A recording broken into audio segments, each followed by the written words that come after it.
IDFM 98 de la Bande FM, bonsoir à toutes, bonsoir à tous. Au-delà du miroir ce soir avec Thibaut Canuti qui est conservateur de bibliothèque, historien de formation.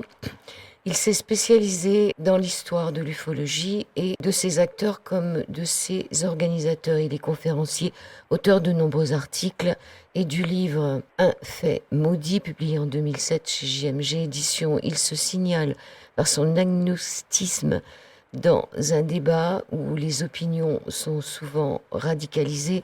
On l'accueille pour le tome 1 de son livre sur l'ufologie, sur l'histoire de l'ufologie française, paru aux éditions du Temps Présent, collection Enigma. Le premier tome, Le temps des sous-coupistes. Bonsoir Thibaut.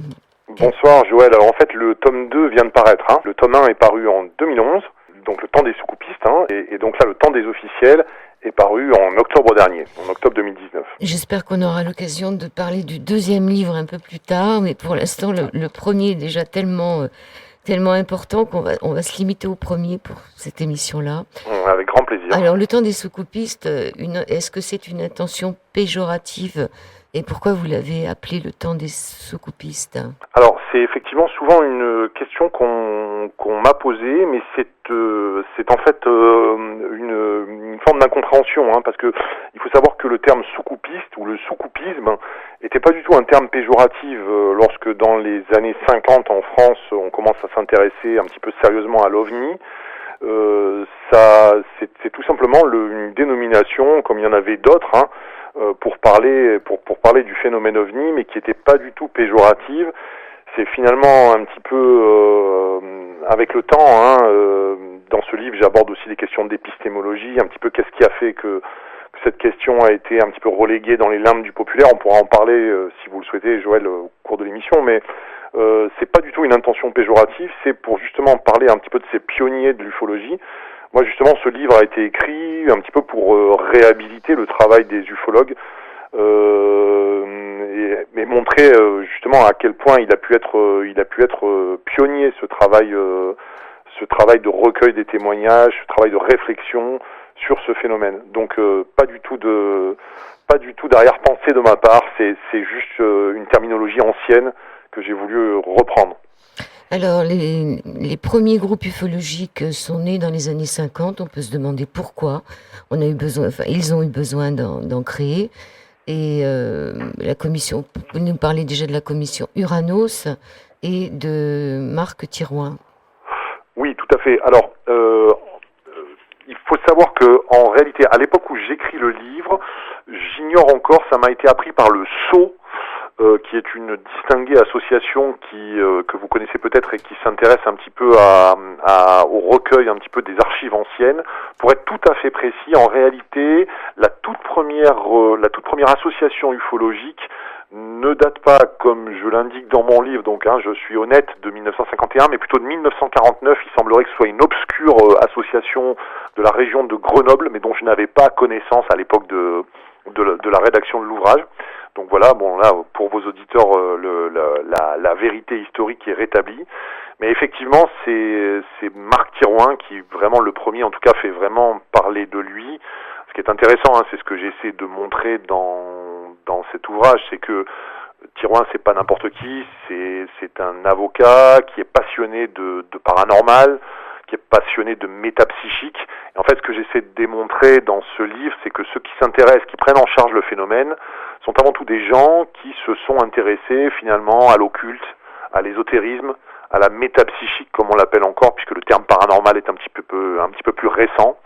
Et donc qu'il y a une véritable filiation entre ces premières études qui finalement, l'étude de la métapsychique, du paranormal, va plus être le fait de la seconde moitié du 19e siècle et du début des premières décennies du 20e.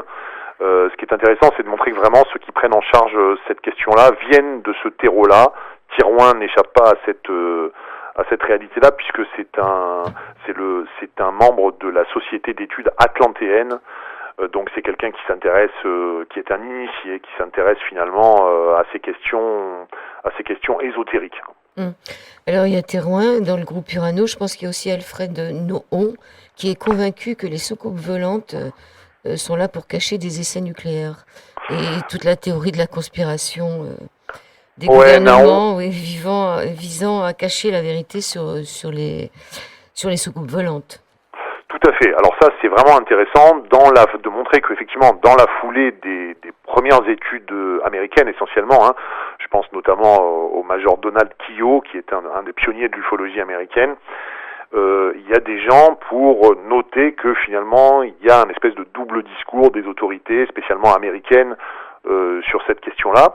Ce qui est très intéressant avec Naon, vous l'avez dit, c'est que c'est vraiment un des premiers à lier, en France en tout cas, hein, la question de l'ufologie et du nucléaire. Donc c'est cette considération un petit peu pour les questions écologiques avant l'heure, hein, même si le terme écologie n'existe pas encore évidemment dans les années 50.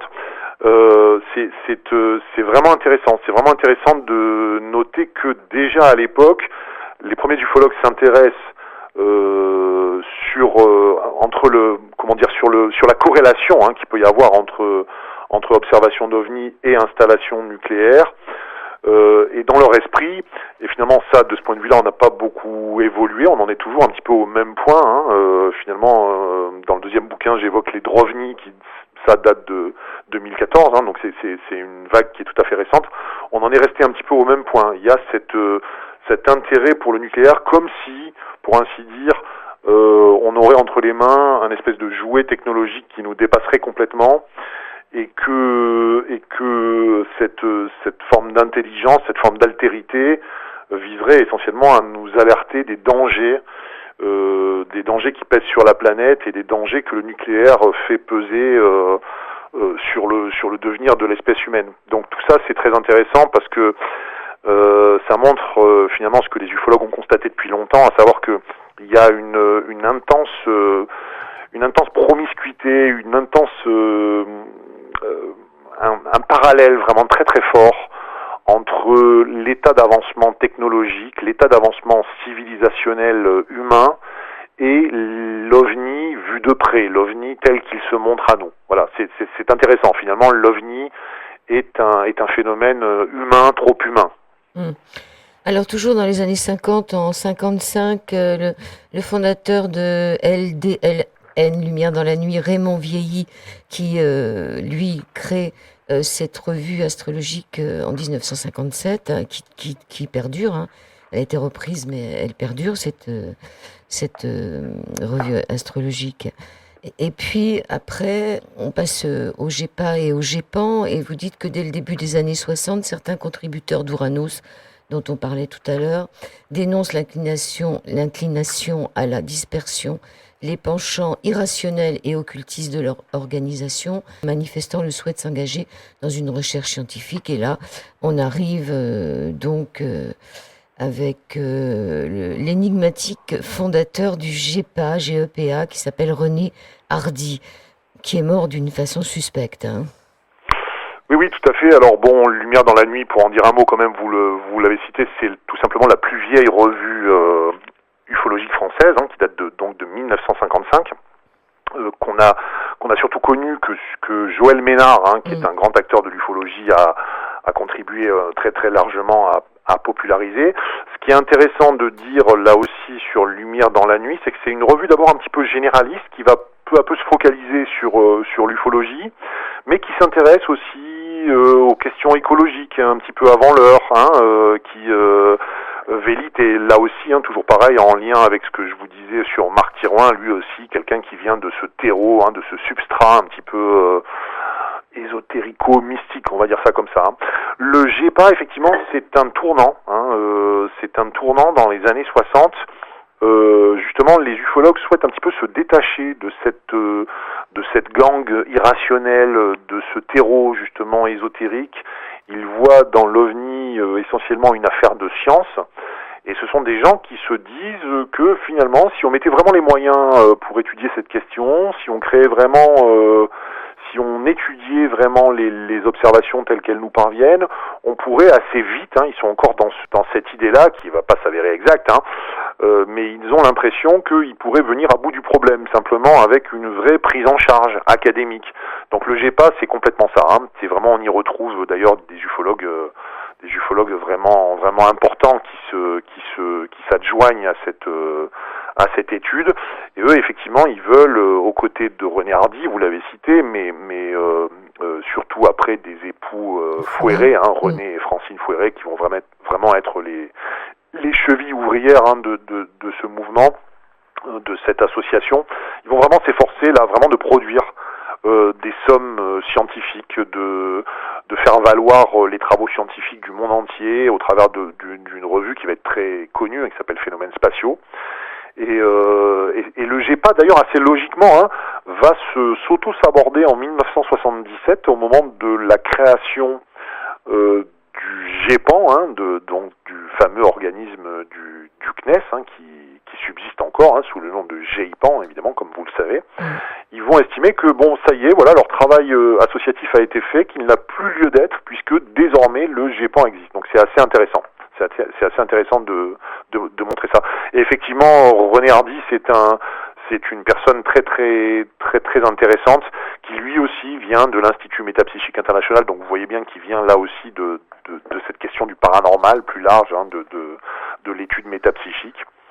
Et qui est un petit peu oublié aujourd'hui. On ne le connaît finalement que parce qu'il a rédigé une partie de l'annexe scientifique d'un ouvrage de Jean-Claude Bourré, qui s'appelle La science face aux extraterrestres.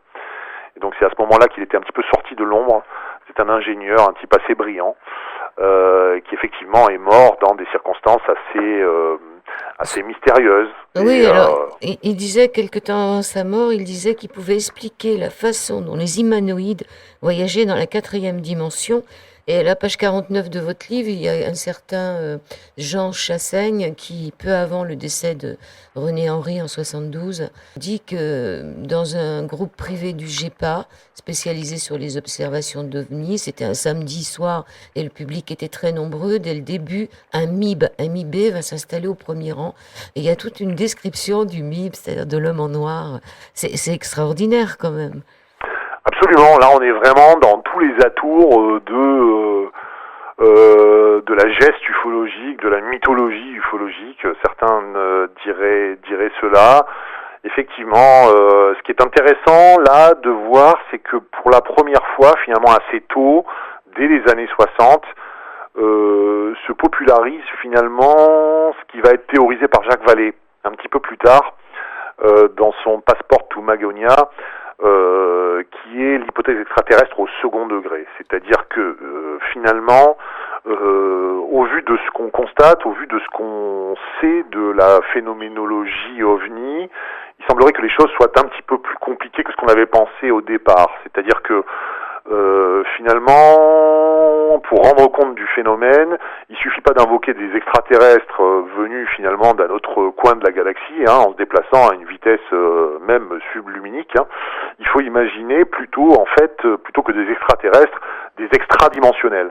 Ce qui est intéressant, c'est de montrer que voilà, tous les termes du débat qui agitent encore l'ufologie aujourd'hui, puisqu'il y a encore aujourd'hui les tenants d'une hypothèse extraterrestre au premier degré, et puis ceux qui sont un petit peu plus valésiens, on va dire ça comme ça, et qui considèrent avec aujourd'hui des gens comme Philippe Guillemant notamment, qu'il faut s'intéresser finalement à d'autres plans de réalité. Et donc encore une fois là, on s'aperçoit que ce phénomène OVNI qu'on a souvent considéré un petit peu comme isolé, comme une chose qu'il fallait concevoir isolément de la métapsychique, du paranormal, n'est qu'en fait un élément d'un grand tout qui est beaucoup plus large. Et finalement, moi, c'est aussi ça qui m'a beaucoup intéressé dans le phénomène OVNI, c'est comment finalement il est annonciateur d'un changement de paradigme assez important. Finalement, cette forme d'anomalie, ce à quoi elle nous renvoie, c'est à l'infini de notre méconnaissance des lois de l'univers. Et aujourd'hui, on sait très bien que, spécialement depuis, on va dire, une vingtaine d'années, il y a vraiment des hypothèses publiées dans des revues à référer qui font état d'univers gémellaires. Là, je renvoie à Jean-Pierre Petit pour ceux qui connaissent ses travaux. La théorie des corps, d'univers à 12, 22, 23 dimensions. Finalement, ce qui semble a priori comme un récit de science-fiction assez échevelé est en train d'être, en tout cas d'un point de vue mathématique, une hypothèse qui apparaît aujourd'hui comme plausible. Donc finalement, d'où vient cette altérité ovni, pour peu qu'on la reconnaisse comme une forme d'anomalie, il semblerait que ce soit plus compliqué que ce qu'on avait pensé de prime abord.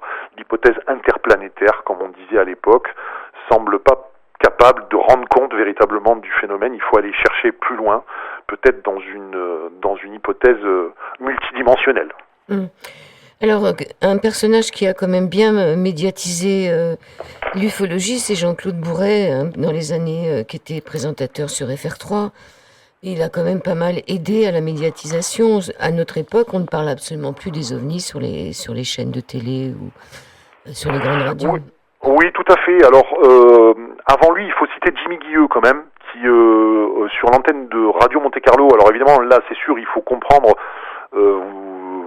Vous savez ça évidemment mieux que quiconque, je n'en doute pas. C'est le poids de la radio, hein, évidemment. Avant la massification des programmes télé, la radio c'était encore quand même le médium principal. Hein. Et à l'antenne de Radio Monte-Carlo, qui était évidemment une radio qui avait une grande envergure, qui était très très très importante. À cette antenne-là, Jimmy Guilleux avait déjà quand même largement contribué à populariser le phénomène. Hein. Jean-Claude Bourret arrive lui un petit peu après, effectivement, sur France Inter, donc toujours la radio, hein, dans un premier temps, effectivement après à la télé. Alors, vous avez raison, effectivement, on en parle moins à la télé, quoique vous noterez que, par exemple, des émissions là sont en train de revenir, je pense notamment sur le groupe Canal, Enquête paranormale. Mais c'est souvent pour s'en moquer, hein. Pas franchement, là maintenant, il y a quand même un intérêt, en tout cas ils s'aperçoivent que il y a un intérêt du public. Cet intérêt, en fait, d'abord, il a débordé sur les chaînes YouTube, hein, sur Internet. Et aujourd'hui, j'ai l'impression que les chaînes reprennent au sérieux, en tout cas Enquête paranormale, même si on peut critiquer le format, un petit peu la légèreté des enquêtes, on peut en penser ce qu'on veut, mais ça revient, ça fonctionne très bien, donc ça montre que il y a toujours un public qui est intéressé par ces questions-là. Ce qui est sûr, c'est que le sujet n'a pas réussi à sortir un petit peu des limbes du populaire.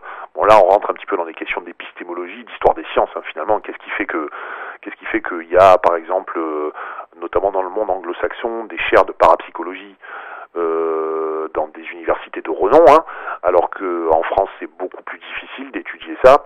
Là, c'est vraiment des questions d'histoire des sciences, d'épistémologie qui seraient un peu longues et fastidieuses d'évoquer à votre antenne. Mais ce qui est intéressant, c'est effectivement, ça reste un sujet totalement populaire qui n'a pas réussi à être étudié de manière académique, même si je note en tout cas que concernant l'histoire de l'ufologie, dont moi très modestement j'ai été un des premiers en vulgarisateur à un petit peu m'intéresser, en tout cas pour la partie française, hein, dernièrement deux thèses de doctorat d'État en histoire sont parues sur l'histoire du phénomène. Donc on dirait quand même un petit peu que depuis quelques années, les digues sont en train un petit peu de se rompre et on s'intéresse de nouveau à ces concepts un peu exotiques.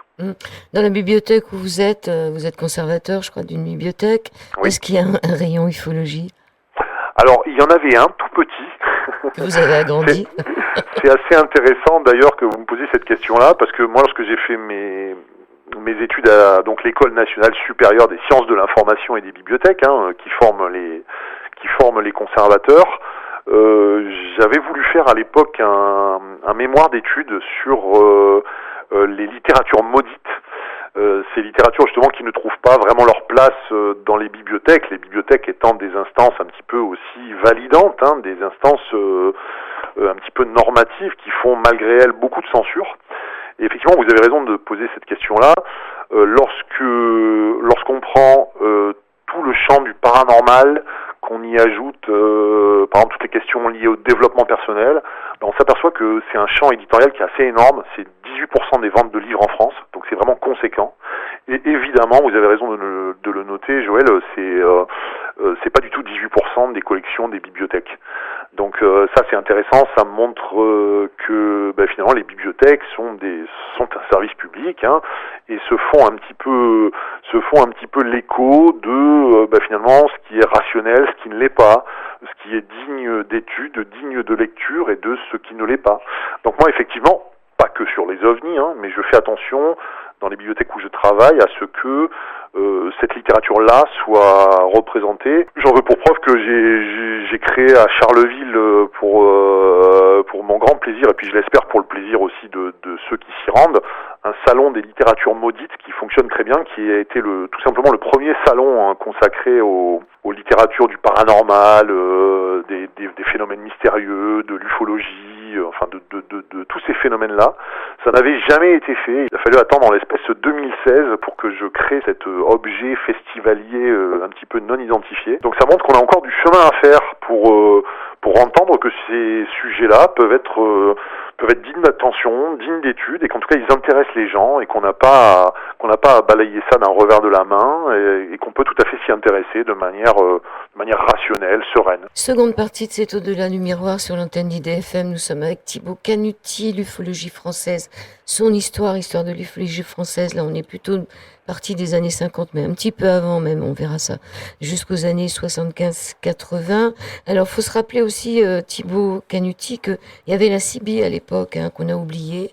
Et qu'il y avait beaucoup de groupes qui se rejoignaient avec ce mode de communication. Ça permettait de dire, tiens, viens voir. Et si j'ai vu quelque chose. Oui, tout à fait. Alors, ce qui est intéressant, c'est de montrer, de montrer qu'effectivement, hein, maintenant qu'on a tous un smartphone dans la poche, on a l'impression que le monde a toujours été comme ça. Mais vous et moi savons qu'il y a eu un avant. Un avant Internet, hein. Moi je suis né en 1973, donc évidemment je suis pas né je suis à cheval un petit peu entre les deux mondes, hein. Mais ce coup de cette histoire de la CIBI, c'est très intéressant. Ça montre deux choses. Ça montre que les premiers ufologues, les premiers enquêteurs, les premiers mordus d'ufologie constituaient une communauté active. Il faut savoir qu'il y avait vraiment l'âge d'or, hein, pendant les années 60-70 de l'ufologie. Il y avait des centaines d'associations avec vraiment des dizaines de milliers de gens qui s'y intéressaient activement. Ce qui est intéressant, c'est aussi que c'était des gens qui n'étaient pas nécessairement évidemment des scientifiques, ni de formation, ni de métier. C'était souvent des gens issus des classes populaires, hein. Et la CIBI, c'est bien la démonstration de ça, parce que la CIBI, par définition, hein, j'ai envie de dire, dans les familles de la haute, on n'utilisait pas la CIBI, hein. CIBI, c'était une affaire de routier, c'était une affaire entre guillemets, de petites gens. Et c'est intéressant, parce que ça nous renvoie encore une fois à des questions d'épistémologie. C'est bien pour ça que cette affaire de l'OVNI, elle est très intéressante, elle va bien au-delà de l'anomalie scientifique, elle nous parle aussi de la société, hein. Et c'était intéressant de montrer ça, c'est que finalement, au travers de l'ufologie, il y a une tentative de réappropriation des sciences par les classes populaires, hein. On s'intéresse à toutes ces questions, quoi qu'on n'ait pas nécessairement le background d'études qui nous amènerait à nous intéresser à ça. Donc c'était aussi dans la foulée du réalisme fantastique, hein, Bergier, Powell, Le Matin des magiciens, une volonté vraiment populaire, profonde, de réenchanter le réel, de s'intéresser à un monde qui n'était pas seulement matérialiste, rationaliste. Même si, vous savez comme moi, c'est ce que démontre un petit peu mon bouquin, que finalement, à partir des années 80, finalement, le matérialisme, l'ultra-réalisme a gagné finalement, et il n'y a plus nécessairement de place, comme c'était le cas en tout cas dans les 2 décennies précédentes, pour ce type de questions. Alors pour les jeunes qui nous écouteraient, les tout jeunes, la CIBI, figurez-vous que vous pouviez entendre, vous pouviez émettre, et il y avait plein de gens autour, tous ceux qui étaient branchés sur le même canal pouvaient vous entendre. Donc je pense que finalement les smartphones sont nettement inférieurs à la CIBI, parce que la CIBI a été interdite, parce que ça permettait vraiment aux gens de communiquer en proximité.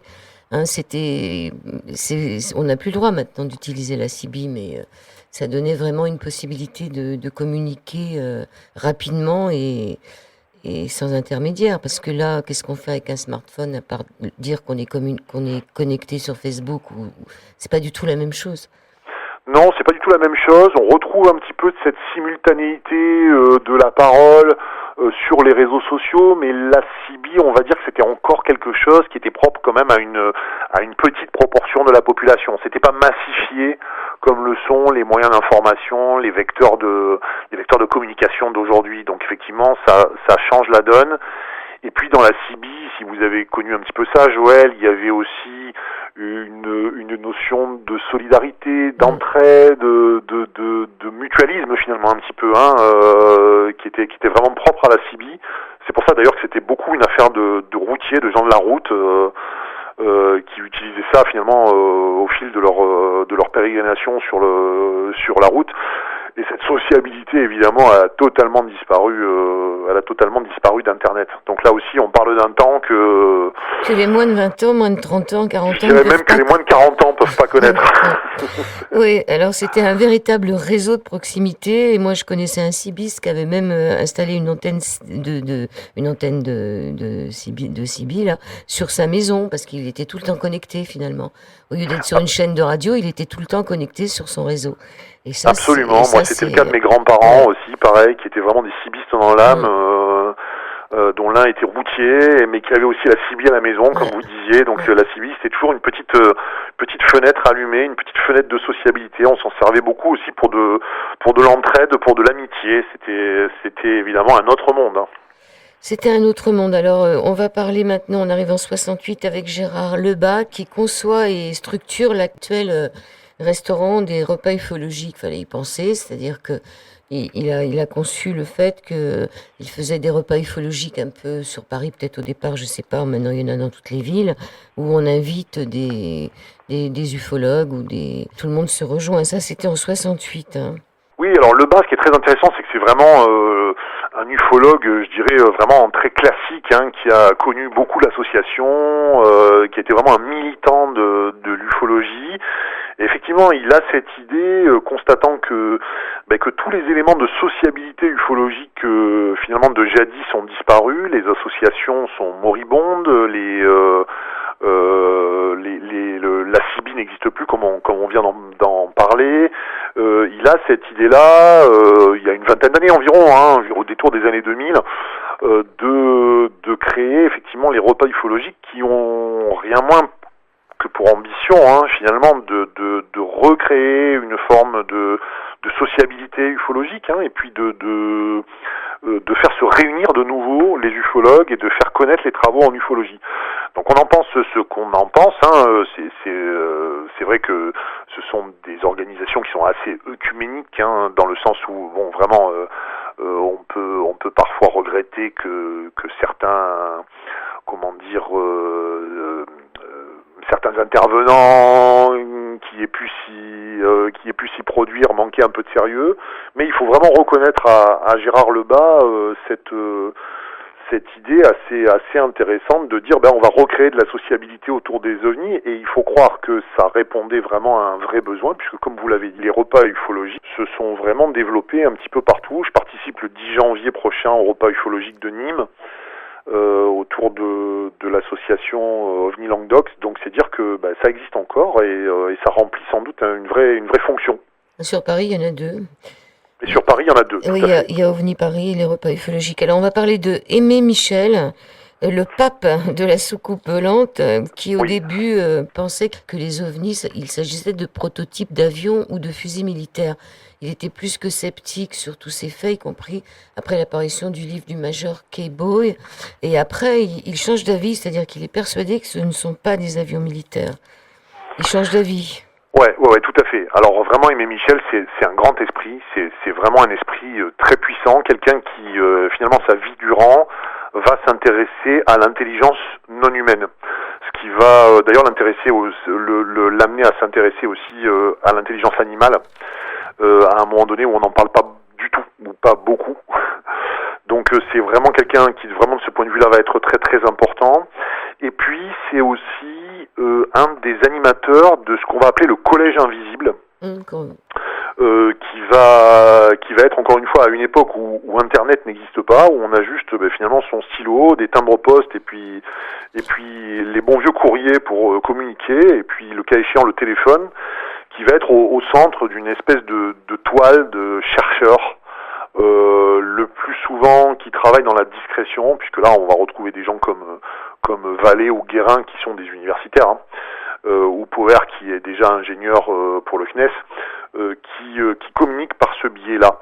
Donc c'est vraiment quelqu'un de très important, dont les ouvrages, notamment, je pense à Mystérieux Objets Célestes, hein, c'était ainsi qu'on appelait les ovnis à l'époque, on parlait de MOC, hein, Mystérieux Objets Célestes, qui va commettre des ouvrages notamment sur la fameuse vague de 1954, et qui va quand même contribuer à la prise de conscience de cette anomalie ovni. Hein. Donc c'est vraiment quelqu'un d'important. Pour en finir avec Aimé Michel, en 92, date de sa disparition, il déclarait modestement que tout ce dont il était certain à propos des ovnis tenait aisément sur un timbre-poste. Donc, ouais. C'est quand même... Vous avez parlé du Collège Invisible, l'apport fondateur de Jacques Vallée dans ce Collège Invisible. Oui. Alors Vallée, c'est vraiment quelqu'un d'important. Pas simplement parce que il va être rendu extrêmement populaire par sa proximité avec Allen Hynek, mais parce que c'est vraiment quelqu'un qui a un parcours très très intéressant. Là, je renvoie à ses bouquins, son journal, hein, Science interdite, qu'il faut vraiment lire, hein, traduit par mon excellente amie Feu Geneviève Béduneau. C'est vraiment quelqu'un qui a un parcours intéressant. Encore une fois, on retrouve cet intérêt pour ce substrat mystique, ésotérique dont je vous parlais, puisque initialement, en fait, c'est un rosicrucien, c'est un adepte des Rose-Croix, Vallée. C'est peu connu, mais ça, moi, j'en parle dans mon bouquin. Donc, il vient bien là, lui aussi, de ce substrat ésotérique, hein, de cette racine ésotérique. Et puis il est toujours avec nous, hein, c'est un de ceux qui reste oui, encore. Tout à fait, bien sûr. C'est un monsieur qui aujourd'hui a un certain âge, hein, mais il est toujours là. Qui est toujours là. C'est quelqu'un qui va vite s'apercevoir qu'effectivement c'est un Français, hein, bien sûr, à la base. Hein, il va être témoin d'OVNI lui-même en 1954, alors qu'il est un jeune homme. C'est quelqu'un qui va vite s'apercevoir que finalement, en France, l'étude pour les ovnis ne sera pas possible. Le poids de l'union rationaliste est beaucoup trop fort.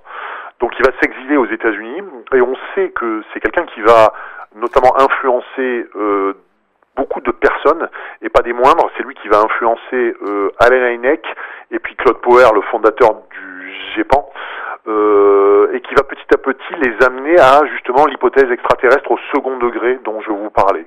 C'est lui qui va vraiment théoriser le fait que finalement le phénomène est beaucoup plus complexe qu'on ne le pense. Ces ovnis-là semblent manipuler l'espace, le temps, et finalement on se fourvoie en pensant que c'est simplement une civilisation technologique qui vient d'un autre coin de l'univers. Et d'ailleurs pour plein de raisons, ça c'est rendu compliqué, notamment par les questions de distance. Hein, c'est vraiment le premier à théoriser ça. Et du coup, c'est quelqu'un qui est vraiment très très important. Et on sait qu'il est derrière aussi, enfin en tout cas, que c'est une sorte de parrain de l'école OVNI et Conscience de Philippe Guimand, Solal, Bonvin, dont on a parlé tout à l'heure très très brièvement. C'est quelqu'un qui a beaucoup appuyé ça. Finalement, il faut voir dans l'école OVNI et Conscience une forme de continuité des travaux valésiens. Bon. Et puis, ce qui est intéressant avec Aimé Michel et Vallée, moi je me range très clairement dans cette catégorie, c'est que ces gens-là ne prétendent pas avoir la solution du mystère, hein, et ça les empêche pas d'avancer. C'est-à-dire ils vous disent honnêtement, effectivement, qu'ils ne savent pas ce que sont les ovnis. Voilà, je pense que l'honnêteté veut qu'aujourd'hui on en soit là. On n'a pas idée de ce que c'est. La seule chose dont on soit à peu près certain, enfin moi en tout cas, je me pose plus cette question-là, comme beaucoup d'autres, c'est qu'il y a derrière une véritable anomalie. Il y a une anomalie scientifique, il y a quelque chose d'exotique dans un reliquat de cas assez court, entre 2 et 5%, peut-être, quelque chose comme ça. Mais il y a un vrai problème, il y a un problème scientifique, il y a une anomalie. Et cette anomalie, on n'est peut-être pas en capacité de la comprendre parce que nos paradigmes scientifiques ne sont pas prêts à nous faire entendre peut-être que la réalité elle est multiple, elle est beaucoup plus complexe que celle qu'on a pensée, et que peut-être effectivement elle est multidimensionnelle. Donc finalement ça nous ramène à ça. Oui, alors est-ce qu'il serait d'accord avec la théorie des anciens astronautes? Vous avez tout un chapitre là-dessus. Oui, Ça trouve un écho nouveau dans les années 50. Toute cette théorie des anciens astronautes aussi, parce que la religion, quelque part, elle baisse. Hein, donc arrivent aussi toutes ces nouvelles religions, enfin toutes ces sectes ufologiques. oui, oui, tout à fait. Il y a effectivement tout un courant dans les années 60, singulièrement 60-70, ça va perdurer. Effectivement, Vallée s'inscrit là-dedans, puisque lui voit des traces des ovnis avant les ovnis. Bon, ça c'est le sujet de mon livre Un fait maudit, paru en 2007, que Jean-Michel Grand-Cyr a eu l'amabilité là de refaire paraître très récemment, là fin 2019 également, Un fait maudit, où là je m'intéresse effectivement aux ovnis d'avant les ovnis, parce que effectivement on a tendance à considérer que l'acte de naissance des ovnis c'est 1947, c'est l'observation de Kenneth Arnold au-dessus du mont Rainier, c'est la vague de 47 aux États-Unis, c'est là qu'on commence à parler de soucoupe volante, effectivement. Assez vite, la terminologie OVNI va suivre, mais en fait, effectivement, des phénomènes aérospatiaux non identifiés, curieux, exotiques, il y en a beaucoup avant. Il en existe des traces dans l'histoire, et effectivement, c'est là-dessus, et un petit peu dans la foulée aussi du Matin des magiciens, de Bergy et Powell, qu'on a évoqué tout à l'heure, qui a été aussi un moment très très important, que finalement ces idées-là vont se trouver popularisées avec des auteurs comme Charroux, Sandy, Tarade.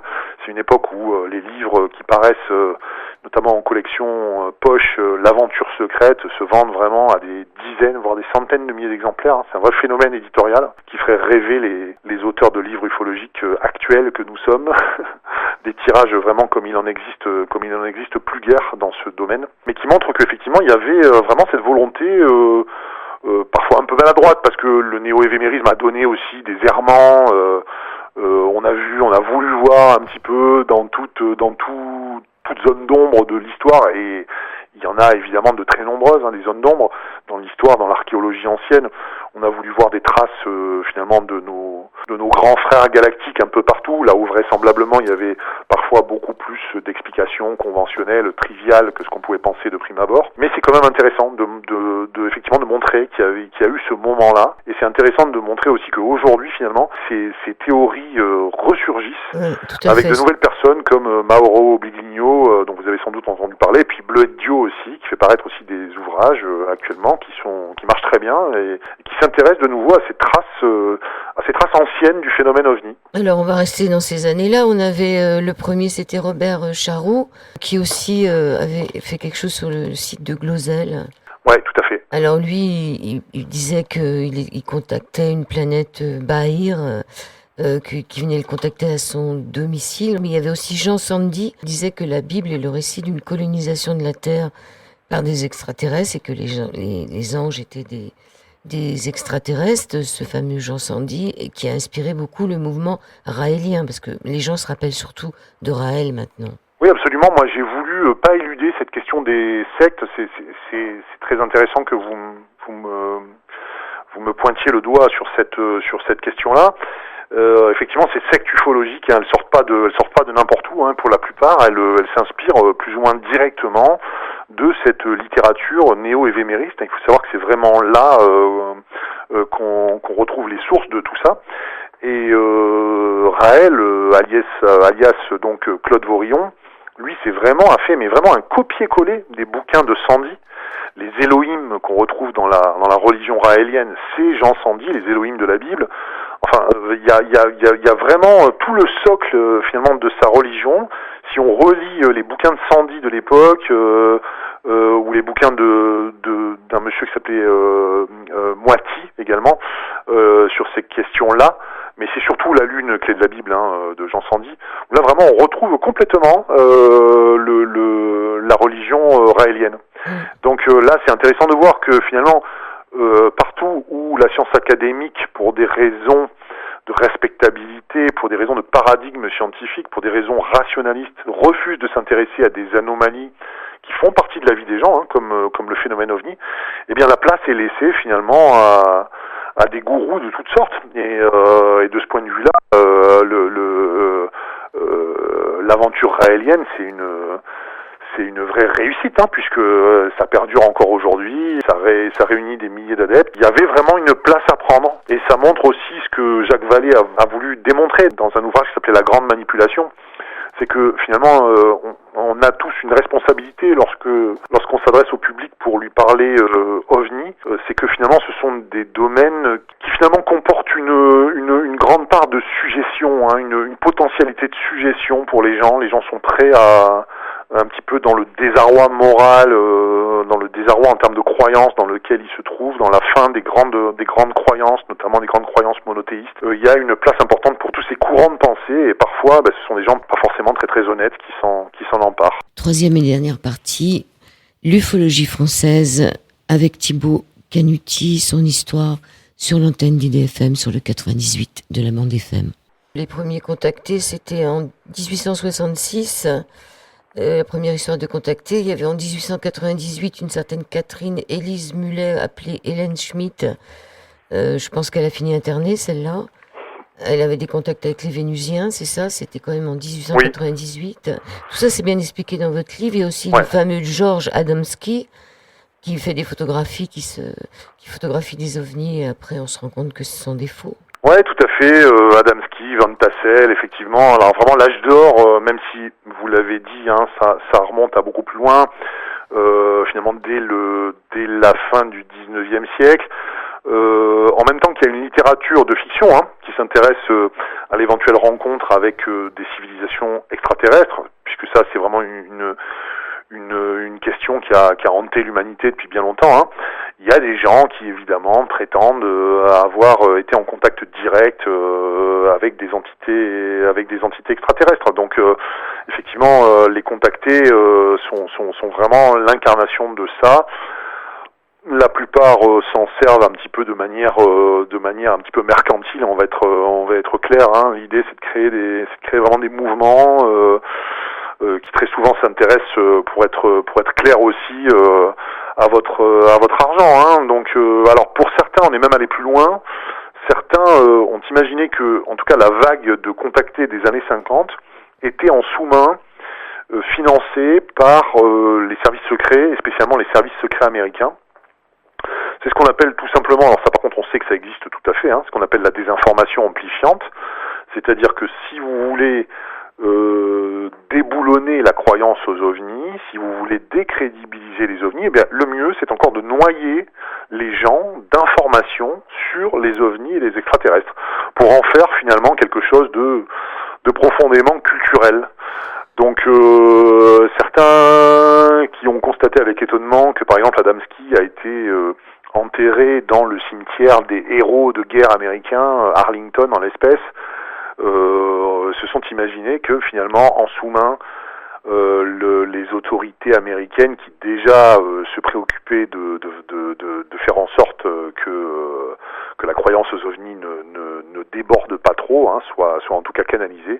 Certains ont pu imaginer qu'effectivement les contactés avaient aussi cette fonction-là. Mais en tout cas, ça fait partie de l'histoire. Et on a même eu effectivement en France des gens comme Jean Miguer, pour ne citer que lui, qui ont été vraiment des purs contactés, prétendant être en contact direct avec des extraterrestres. Alors dans le même style, il y a eu la Fraternité Cosmique en 62 avec un certain Eugenio Siragusa, l'ordre de Melchisédek, qui prétendait que Jésus est un extraterrestre. Et dans les années 70, Parisiens et Parisiennes, vous pouviez voir sur les métros dans les métros parisiens, des petites affiches en disant que Jésus était un extraterrestre pour que la religion disparaisse un peu plus. En ce qui concerne une partie de la religion, c'était pas mal. Il y a aussi le groupe Isozen qui fonctionne toujours là, qui est né en 66. Ce groupe Isozen, Internal Synthèse Opérature Zététique Énergétique et Nucléonique, qui prédisait pour l'an 2000 l'apocalypse nucléaire. Il existe toujours et celui-là il est dangereux. Oui, là vous avez cité en tout cas deux personnages très très sombres, Eugenio Siragusa et Jean-Claude Appel, pour Isozen. Ce sont des gens qui vraiment ont toutes les caractéristiques du mouvement sectaire, c'est-à-dire que là vraiment on retrouve chez les anciens adeptes vraiment des récits qui sont assez glaçants. On vous isole de l'extérieur, on vous coupe de votre famille, de vos proches. On vous prend d'abord toutes vos possessions matérielles, bon ça c'est vraiment la finalité ultime, mais si on veut vraiment, enfin, pour vraiment casser votre personnalité, la dernière chose qu'il faut vous prendre, c'est votre corps. Et c'est pour ça qu'on retrouve aussi beaucoup d'abus sexuels. Ça pourrait comme ça à première vue passer pour être simplement l'œuvre de pervers, quoi, en fait, hein, qui ont cette finalité-là en tête, ce qui est certainement le cas, hein, mais c'est aussi une bonne vieille technique de soumission, hein. Finalement, une fois qu'on vous a pris tout ce qui vous appartient, qu'on vous a pris votre entourage, qu'on vous a pris votre famille et vos amis, et qu'on prend aussi votre corps, ben là, on arrive à un degré de domination qui est total. Et ça, c'est vraiment ce que j'ai essayé de montrer dans mes bouquins. C'est pas propre d'ailleurs aux sectes qui ont un contenu ufologique, mais on retrouve ça très très fortement notamment dans les deux exemples là que vous venez de citer. Ce qui est intéressant, c'est quand même de noter que Isozène, si vous dites Isozène au commun des mortels, il n'y a pas grand monde qui a connaissance de ça. Pourtant, ça a suffisamment marché à un moment donné. Ils recrutaient même parmi des universitaires pour que Appel, qui était un scénariste de BD aussi, hein, à la base, se retrouve finalement suffisamment fortuné pour acheter un château, qu'il a toujours d'ailleurs, qui est chambre d'hôte, restaurant, qui lui apporte encore d'ailleurs de confortables revenus. Ils sont à un moment donné partis en Polynésie sur des voiliers, vivre totalement coupés du monde, et avec des financements qui leur venaient directement en fait vraiment de leurs adeptes, hein, qui donnaient alors là, bien pire que pour le mouvement raélien, c'est-à-dire les gens donnaient rigoureusement tout ce qu'ils avaient, vendaient leur maison, vendaient tous leurs biens, donnaient tout au gourou. On est dans ce type de secte-là. Et que c'est une secte qui fonctionne encore. Vous avez un chapitre ensuite à la fin sur « Et si les ovnis n'existaient pas ?»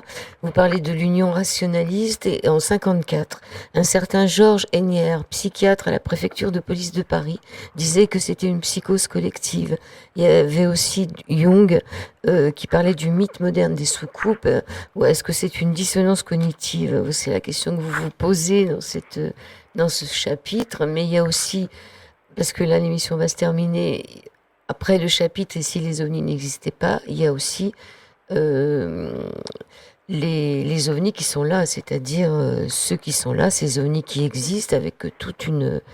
de 1954 à 1975, tous les ovnis, enfin tous les phénomènes étranges qui demandent des explications qu'on n'a pas retrouvées. Ça, c'est donc le premier tome de Histoire de l'ufologie française de Thibaut Canuti. Le second tome, ce sera Le temps des officiels, et j'espère vraiment, Thibaut, qu'on se retrouvera pour en parler. Avec grand plaisir. On apprend énormément de choses dans votre livre. C'est pas un livre qui dit non ou qui dit oui, c'est un livre qui expose simplement les phénomènes et tous ceux qui s'y sont intéressés. Donc pour tous ceux qui, comme moi, n'y connaissent pas grand-chose, ça peut être une occasion de découvrir beaucoup de choses. Qu'est-ce que vous pourriez dire pour terminer l'émission ? La chose que j'ai envie de dire, c'est qu'il faut s'intéresser à ce phénomène. C'est un phénomène qui est digne d'intérêt. C'est vrai qu'il est parasité par une intense proximité avec notre culture des extraterrestres. On en voit de partout, dans la science-fiction, dans les séries télévisées, dans les publicités. Donc c'est très difficile aujourd'hui d'imaginer qu'il puisse y avoir quelque chose de sérieux là-dedans pour le kidam qui s'y intéresse. Pourtant, vraiment, c'est un vrai phénomène, c'est une vraie anomalie scientifique qui perdure depuis plus de 70 ans. Et quand on veut vraiment comprendre un phénomène, moi j'ai tendance à penser qu'il faut d'abord se plonger dans son histoire, parce que ça évite de répéter un petit peu les erreurs que nos aînés ont pu commettre. Donc moi c'est pour ça que j'ai commis cette série d'ouvrages, c'est parce que il n'existait pas vraiment d'ouvrages sur l'histoire de l'ufologie en France, et que ça me paraissait important à la fois de rendre hommage aux premiers ufologues, et puis aussi d'essayer de comprendre l'histoire de cette fascination humaine pour cette altérité suprême qui est l'extraterrestre, l'extradimensionnel demain, en tout cas une présence qui est à la fois très proche de nous et en même temps totalement mystérieuse et incompréhensible. Et je pense que les temps actuels ont bien besoin qu'on les réenchante un petit peu. Il est permis de réenchanter le réel, de rêver un peu aussi au travers de ce qui pour moi n'est pas une croyance, mais simplement un intérêt pour les mystères qui nous entourent, hein, et la conscience que on est peut-être pas encore on est encore loin d'imaginer les réalités de ce monde, hein. Voilà, il faut éviter le scientisme et rester humble par rapport à tout ce qui nous reste encore à découvrir. L'OVNI fait sans doute partie de ça. Merci beaucoup Thibaut. Canuti, Merci, Joël. merci beaucoup. Pas de souci. Merci à vous. À très bientôt. Merci. On essaiera vraiment d'en faire une deuxième dans quelques mois. Avec un immense plaisir, quand vous voulez. Merci beaucoup. Merci à vous. Bonne soirée, Thibaut. Bonne soirée. Merci. IDFM 98 de la bande FM, Au-delà du miroir. Chaque lundi de 21h à 22h, à retrouver sur le site de la radio IDFM ou sur ma chaîne YouTube Joël Vérin.